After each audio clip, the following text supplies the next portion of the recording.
Hello and welcome to Slay Your Struggle Low Mood and Depression webinar, the first in our two-part series. Tomorrow night we'll be going over overwhelm and anxiety. And so today I'm just going to give you everything that I can and tell you how you can work with me further at the end. And don't worry, it's only $5.97. And there's a bonus worth waiting for. So my name is Leslie Evans, and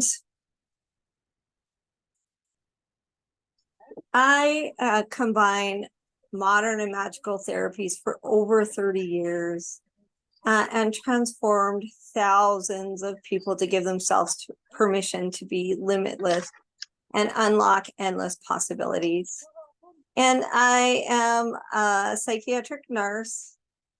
I've been that over 30 years. I am a clinical hypnotherapist. I am a soul care coach, which means I work in the Akashic Records, which is where your soul's journey is recorded. And I also am a Reiki master. And so really my mission is to empower women to give themselves permission to be limitless. Because I believe by building awareness and presence, women find their sense of passion, intuition, and unlock endless possibilities to manifest the life they truly desire. And so one of the ways I do that is working with people with depression and anxiety and helping them to get to that stable or feeling like they can live a life where they feel like they're calm and that they know how to, deal with their symptoms and that they can, make a life that they really want to. And then the next step is helping you to manifest, to create a life you truly are passionate about, truly love. So today I said I'm going to be talking about low mood and depression. And so I want to start by just telling you giving you a few tips. The first thing I want to talk about is I really believe that emotions have been given a bad rap. I believe that there's this notion out there right now that we're supposed to always be positive and we're always supposed to be happy and we're always supposed to be in those emotions. And I just don't think that that's fair because all emotions are important. All emotions are important. And really, they're simply here just to tell us that maybe our thoughts are a little off. And so that's why I think really the first step is really starting to become aware of your emotions. So how do you do this? Well, you start checking in with yourself a few times throughout the day, just to check in. What am I feeling right now? Without judgment, without trying to explain or having to explain why you're feeling that way, and just start to say, this is what I'm feeling. And if you don't have the words for what you're feeling, there's some great things on the web. There's an emotion wheel, or there's a faces, which gives you faces for different emotions, just so you can put some words to that. And I would take it one step further. I always recommend to my clients that they pick 3 emotions at one time. Because sometimes we just focus on the emotion that's the strongest. And that's not always the emotion that's been underlying for a while. So I worked with a gal named Joanne, and she described herself as an angry person. She just always got to this angry spot and she didn't like it and she wanted to change that. So we started by building this awareness.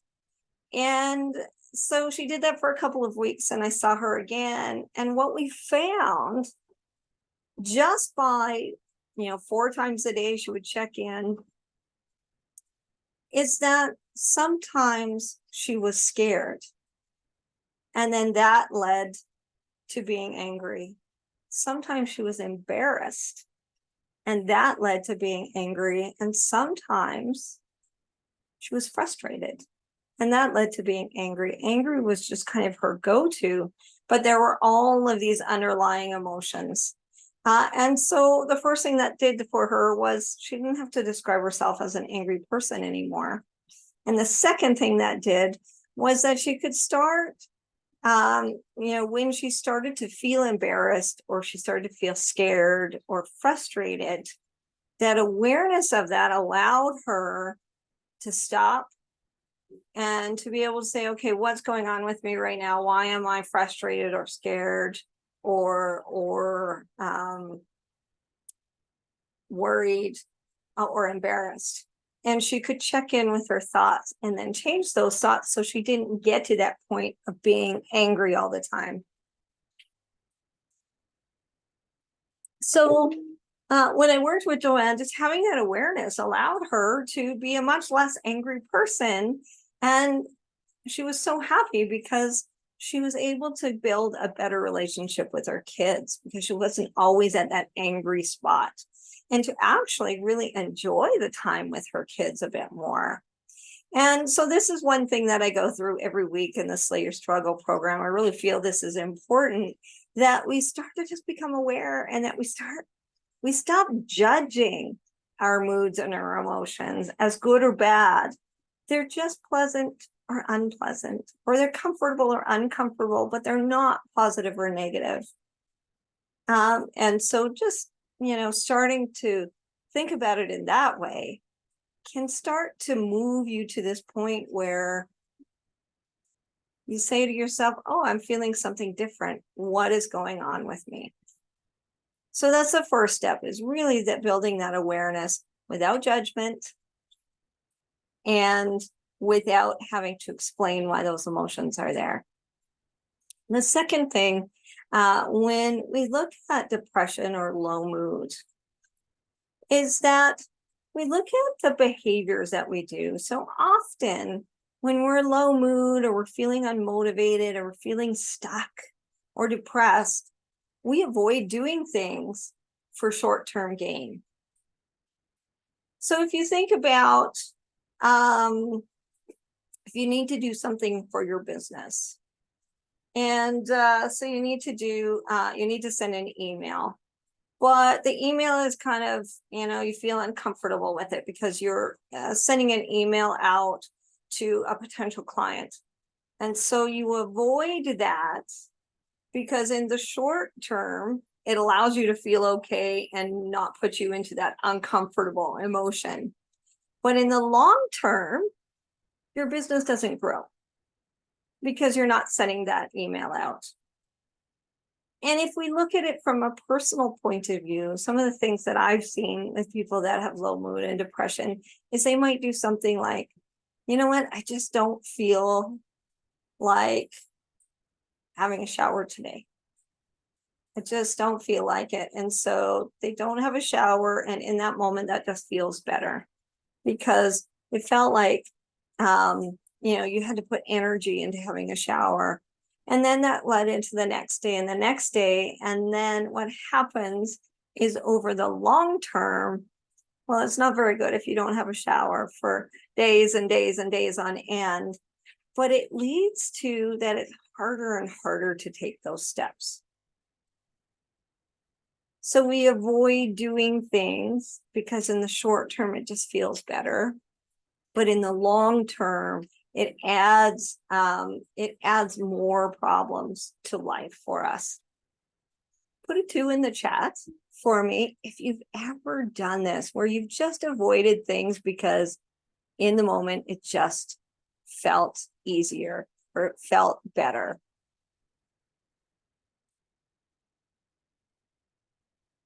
So one thing that we do, that's right, Sylvia, sometimes we just do avoid those things, don't we? Because it's just easier. And sometimes those lead to more long-term pain. So one of the things I like to work on is called behavioral activation. So all this does is it helps us to start to implement those healthier behaviors so that we can start to feel better. Because we have started to do more unhealthy behaviors like avoiding or letting paperwork pile up or not going out or any of those things, we're avoiding those. And that's what we would call an unhealthy behavior. And so behavioral activation starts to replace those with healthy behaviors. So when we talk about behavioral activation, really what we want to do is just brainstorm any of our unhealthy behaviors. So this could be anything like not taking care of ourselves, not eating properly, not taking steps in business. It could be avoiding certain people. It could be sleep problems. It could be staying home or avoiding social activities, or it could be substance. And so we brainstorm any of the unhealthy behaviors that we are taking part in. And you've put that list down, and here's the important piece. We pick just one of those behaviors we want to change. And I like to pick something that I can accomplish in a week. So you pick one of those behaviors, only one, and then you break it down into small steps. So why do we only pick one? Well, because there's quite a few things, or there might be a few things that we've been avoiding or we've been engaging in. It's hard to change those all at once. And so when we pick one, we can start to give ourselves some momentum and build some confidence that we can do these things again. And so it's really important to just pick one, and then pick one thing that you can accomplish in a week, and then you break it down into small steps. And the next piece is that you schedule those steps in. So I had a client who had let their paperwork pile up, and they really needed to get it done because they needed to file taxes for their business. And Brenda had, let it pile up, and there were things that she needed in there, but she looked at the pile and it was so overwhelming that she just kept avoiding it. So when we worked out the behavioral activation to start working on this, she had two choices. She could say, I'm going to go through so many papers and put them in a yes, no, or maybe pile. Or she could give herself a certain amount of time that she was going to work on the paper. And again, yes, no, maybe pile. And so she decided to do it as a time basis. So when we worked on it, we decided that she would start with 10 minutes. So she would sit down with the pile of papers for 10 minutes and put them into a yes, I need to keep, no, this can go, and maybe I might need this pile. So, and then she scheduled it. So she scheduled it for, Wednesday morning. And then she scheduled another 10 minutes for Thursday morning. And then another 10 minutes for Friday morning. And what happened as she did that consistently, she started to spend more time. She was able to spend more than 10 minutes. And then by the end of the week, she had been able to divide those her paperwork pile into 3 piles. So then the next step was to throw away the no pile or recycle it or shred it. And then the next step was to file the yes pile. So the yes pile was, again, we did this, work on it for 10 minutes, file it away into your filing system. And so it took her a couple of weeks, but she was able to get that done. And the momentum allowed her also to keep moving on it and get her taxes done as well, which was important for her business. So we work a lot on, working through this behavioral activation. So if there's something that you've kind of been avoiding, or it's become a big job because you've avoided it for a while, we can look at those things and we can make that behavioral activation plan for you. One of the things that I had is another lady who had a storage closet that she'd just been throwing things in. I'm sure that we all know what that's like, but she really needed to clean it out. And so again, we went through, okay, you're going to take 5 items out at this point and decide yes, no, or maybe.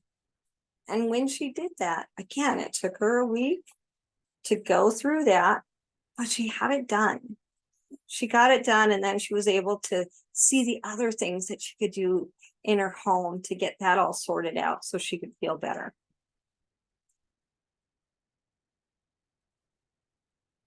Now, the other thing, the next thing that I think is really important when we're looking at low mood or depression is thoughts. In fact, this is where we spend a lot of time in the Slay Your Struggle program, because our thoughts can tell us there's a problem when there isn't one. Or our thoughts can tell us we can't do things or it's better not to, when really we can. And often, just because it's a thought, we believe it. We believe that it's true when it's just a thought. And sometimes our brain can get into this habit of telling us that we can't do things, or that we shouldn't do things, or that there's too much of a problem here.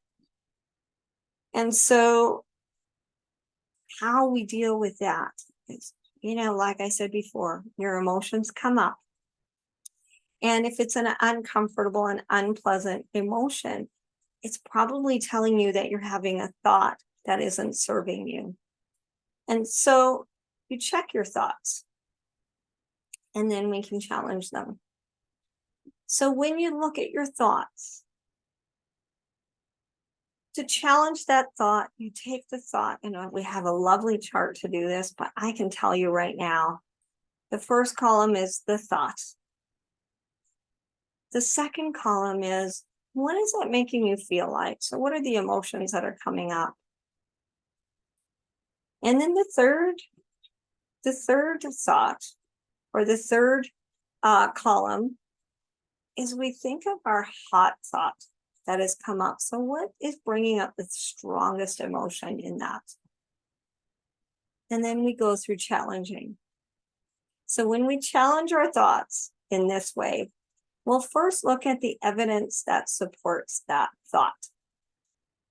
So say if you had a friend, you had plans with a friend and they phoned to cancel at the last minute, and you started to feel really upset, you felt frustrated, you felt betrayed, and then your thoughts were, oh, she never wants to go out with me, or she always cancels, or I'll never have any friends.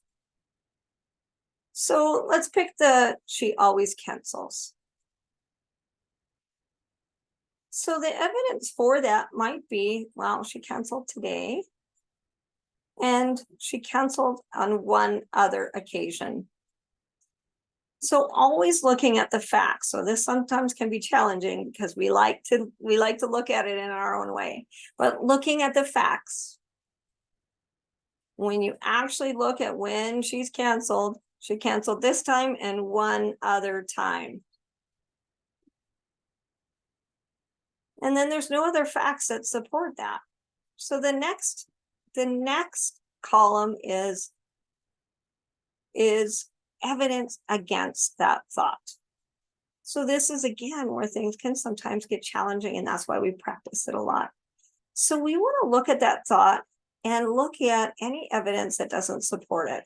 So evidence might be, well, we've gone out several occasions where she hasn't canceled.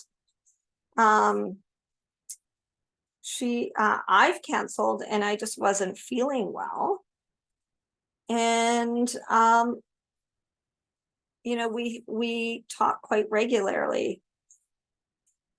So that's 3 thoughts that are supported, that show that there's evidence against this thought that she always cancels.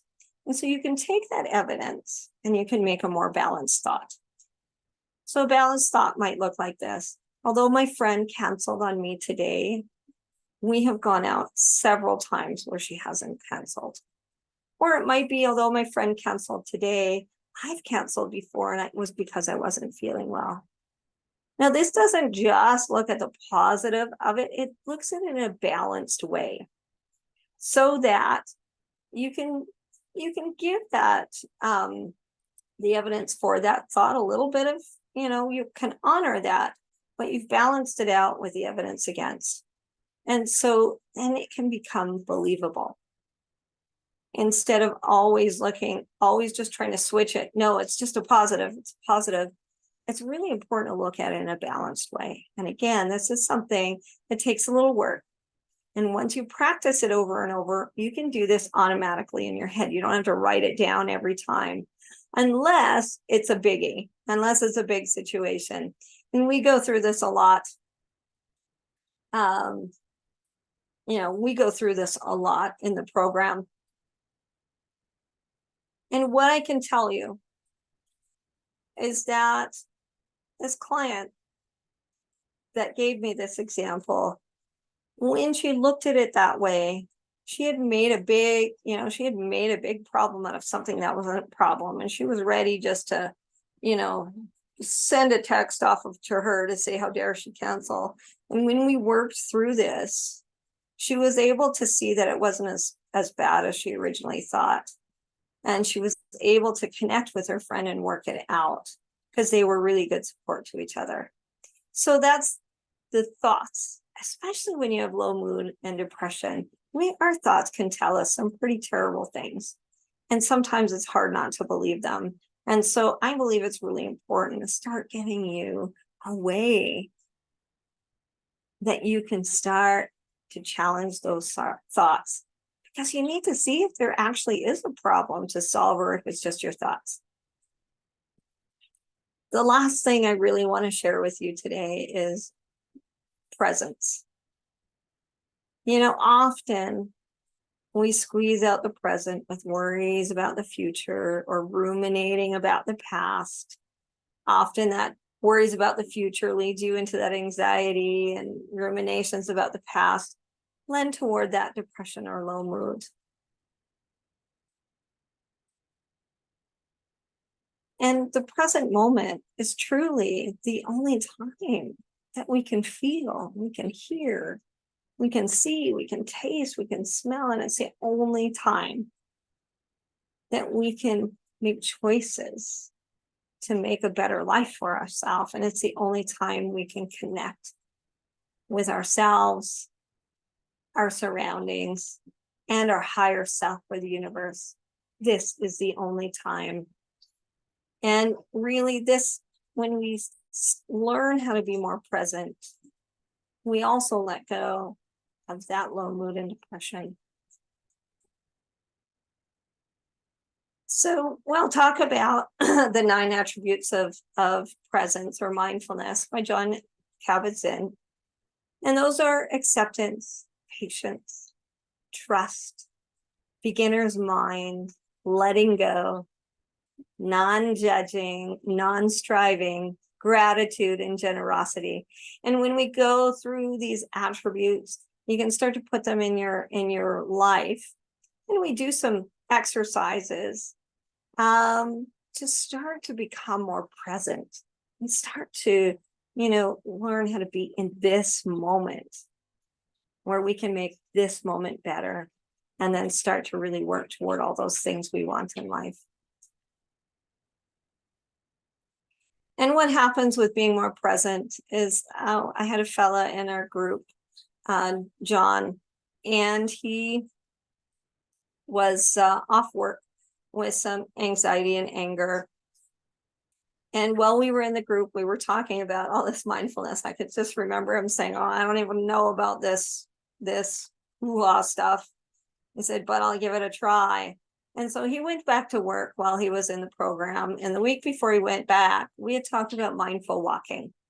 And really, mindful walking is really just about paying attention to how your muscles are moving, how how your balance is keeping you upright, how your arms sway when you walk, maybe the feeling of the breeze. You might notice what's around you while you're walking, but it's really about just paying attention to your walking and the miracle of it, rather than allowing your thoughts to swirl around.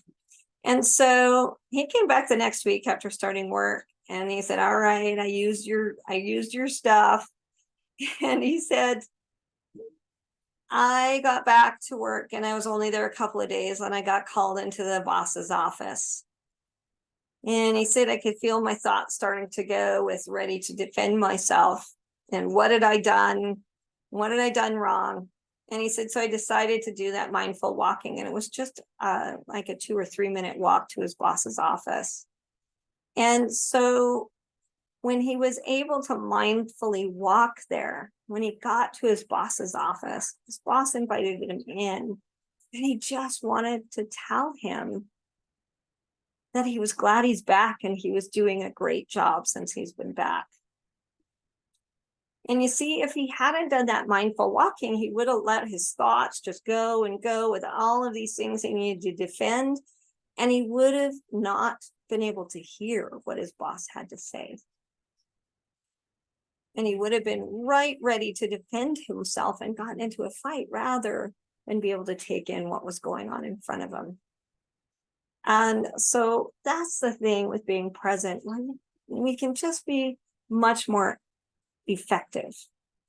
We can handle things much more when we are being present and in this moment. So I'm going to just tell you that the Slay Your Struggle program that I'm offering will leave you with a sense of happiness, joy in life, a sense of control over emotions and daily activities, your overall mental well-being and emotional stability. You'll have strength and resilience and ability to bounce back from setbacks. You'll have enhanced relationships with loved ones, acceptance of oneself, and improved self-esteem, problem-solving skills, and the ability to overcome challenges and to set and achieve your own personal goals.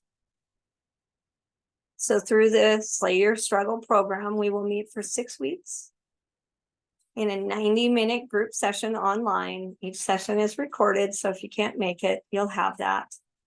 I'll teach you the presence, attitudes, emotions, behaviors, and thought challenges and problem solving, and there will be lots of interaction. If you've ever taken a course with me, it's not like this webinar is today. There's a lot of interaction and a lot of talking, and there's exercises that we'll do to while we're in the program and together, so that you can learn the things that I'm teaching you. There's a private Facebook group, and I have my proprietary worksheets, so you'll have all of those things that I was talking about that you'll have for you. There's a recorded hypnosis to help you to start to work on that depression and anxiety. And I'll also provide a group Akashic reading during the 6-week sessions. So I just want you to close your eyes for a moment. Just close your eyes and take a breath and imagine in just 6 short weeks, feeling a sense of happiness, a sense of joy in life, a sense of control over emotions and daily activities. Just imagine that you have an overall mental well-being and emotional stability, strength and resilience, and ability to bounce back from setbacks. Imagine those enhanced relationships with your loved ones, or building new and better relationships. Imagine accepting yourself and having more self-esteem. Imagine having problem-solving skills and the ability to overcome challenges. And imagine yourself setting and achieving your personal goals. Just imagine that for a moment, how that would feel.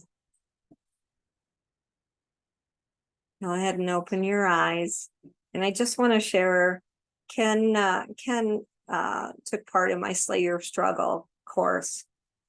And he said, Leslie pulls out all the stops, the tools available to use in solving the roadblocks that may be holding you in that funk zone are more than adequate.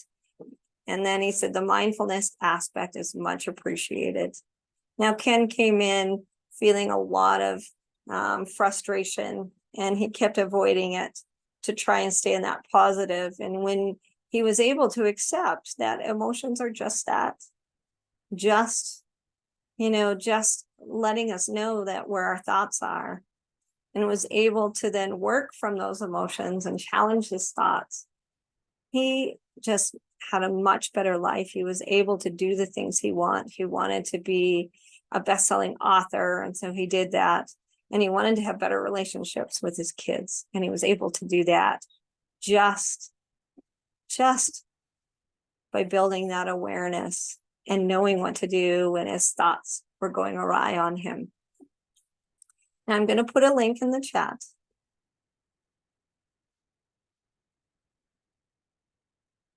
There it is. And I'm inviting you to join the Slay Your Struggle group, where in only 6 weeks, you can make those changes. You can start to become aware of your emotions and start to accept them as they are. You can start to do those things you've been avoiding in small steps and start to make those goals and start to achieve them. You can start to challenge those negative thoughts that have been holding you back from being everything that you can be in life. And then you can take that, and anytime you need to challenge those negative thoughts, you can start to be more present. And when you start to do all of those things, you can start to, create the life you truly want with happiness. A life where you know that you have control over your emotions and your daily activities. A life where you feel good and stable, and you have resilience, and that you feel like you can even bounce back from some of those setbacks.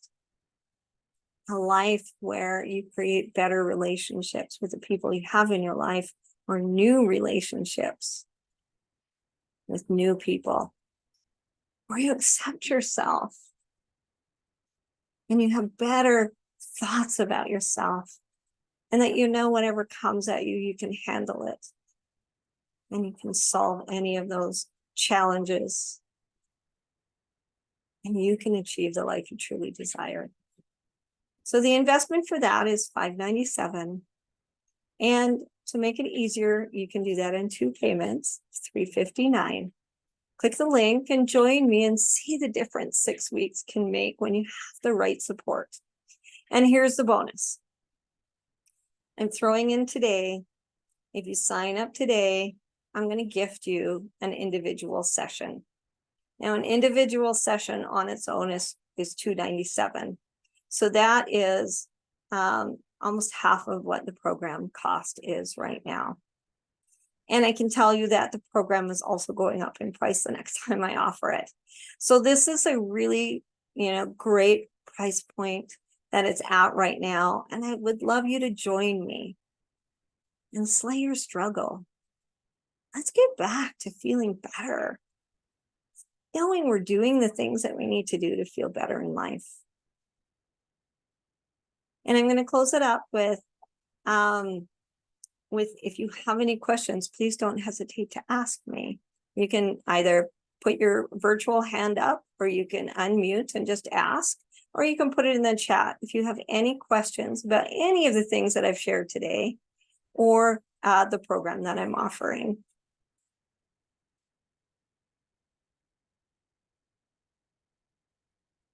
All right, no questions, that's okay. I'm going to leave this with you because I truly feel that this is where change is made, is when we start changing these small steps. And I'm all about small, simple steps. So if you'd like to learn how to move forward, how to feel better in life, join me for the Slay Your Struggle. Oh, you're so welcome, Sylvia. It is my pleasure. And thank you for coming. I appreciate you. Thank you so much for being here and spending this time with me. I appreciate each and every one of you. And yes, I look forward to our next session as well, Sylvia. I look forward to seeing each and every one of you. We do have the anxiety webinar tomorrow. So we'll learn a little bit more about anxiety and what you can do with that. And I look forward to it. So thank you everyone for being here. It's really an honor that I'm here with you to share a little bit of my knowledge that I've attained over the last 30 plus years in my experience and in my own personal life. All right, everyone. It's been great spending the time with you. I'm Leslie Evans. Have a great evening.